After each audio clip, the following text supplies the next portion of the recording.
Boing! Spring Creek is up in Fort Collins.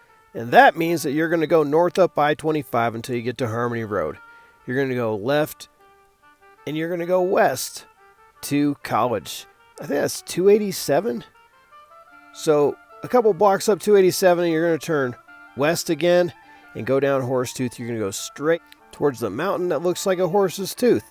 Kind of makes me feel like I'm in an Old West movie. They got sergeants down here that they're reminiscing over. You're going to turn north there because that's the cul-de-sac area, and you're going to turn left once you get into the park. You're going to go past these beautiful bathrooms I couldn't get a focus of because of the snow. It was snowing this day, and they don't want you to drink booze, but I do feel like a cowboy when I'm back here at this park. Riding on and grinding. Ain't nobody tell me nothing.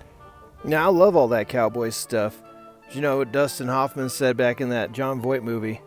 This isn't a family show, but I'm not going to repeat it. Check out this bowl. This thing's ripping, dude. You want to get over here and try this thing out. Going over the stairs is rad. I love all the different pockets and everything like that, and they got a couple of death boxes.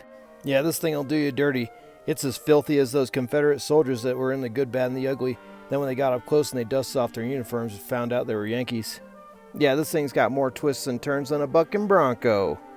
And how would you like this twist and turn and sneaking spine to sneak into your sleeping bag when you're out on the trail? Willie said cowboys ain't easy to love and they're harder to hold. Try holding on to this thing when you're riding around on it. It slips and it moves. Talk about moving.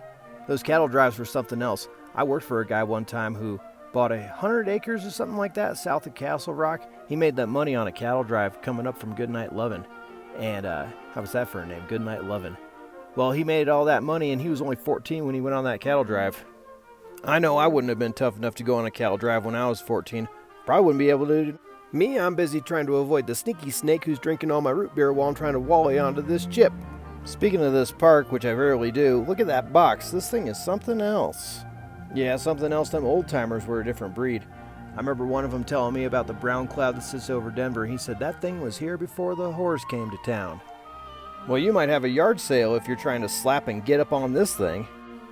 There'd be body parts and pieces everywhere. It's tight, and it's a good reason to come to this park. That wavy gravy is another good reason to come to this park. You're going to feel like a mescalero trying to ride that snake. Well, it sure ain't what they try and tell you that it was, but it's not what I'm trying to tell you that it is either. Well, ignore all the lies that they fed you. Come ride this concrete culebra. I'll see you next week.